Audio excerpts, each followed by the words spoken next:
सभी दर्शकों को प्रणाम। राम राम।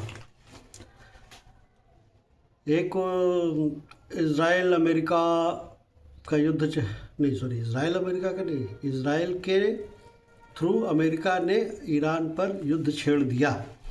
युद्ध छेड़ने के पीछे बड़ी सीधी सी वजह है कि वो उसको तेल चाहिए, उसको अपने इस इलाके में पूरा कब्जा चाहिए, और उससे भी बड़ी बात कि उसको कोई भी व्यक्ति इज़राइल के समीप ऐसा नहीं चाहिए जिसके के पास न्यूक्लियर पावर हो। खैर, ये तो एक बड़ा मुद्दा है। यहाँ पर तो लोगों ने जो टिकट ब्लैकियों से लेकर के और बड़े बड़े सजा याफ्ता जो है सारे विदेशी नीति के विशेषज्ञ हो गए हैं। उन्होंने कहना शुरू कर दिया कि साहब अमेरिका के तलवे चाट लिए, इज़राइल का ये कर लिया, और हम तो ईरान के हमेशा से दोस्त थे, फलाना था ठिकाना था।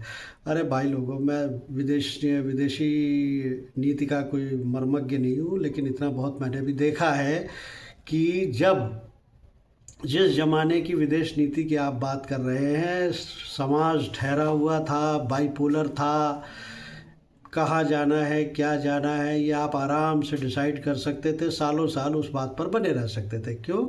क्योंकि पूरे के पूरे विश्व की गति मध्यम थी, धीरे धीरे चलती रहती थी। समय बदल गया है।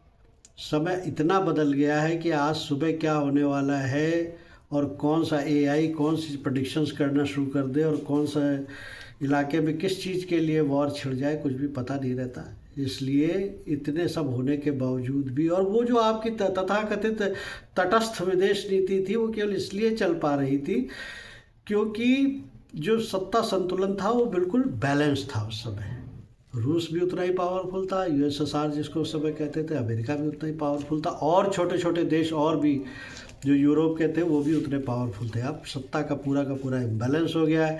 नए नए सत्ता के केंद्र उभरने लग गए हैं। उनके चलते आपकी विदेश नीति के डायनामिक्स हमेशा बदलते रहेंगे, चल रहेगी विदेश नीति। और दूसरी और सबसे बड़ी बात, अंततः आप उस विदेश नीति में सफल हैं। और तीसरा जो सबसे बड़ा पहलू है, जिसको अभी भी लोग, एक्चुअली विदेश नीति नहीं थी, वो मुसलमान नीति थी।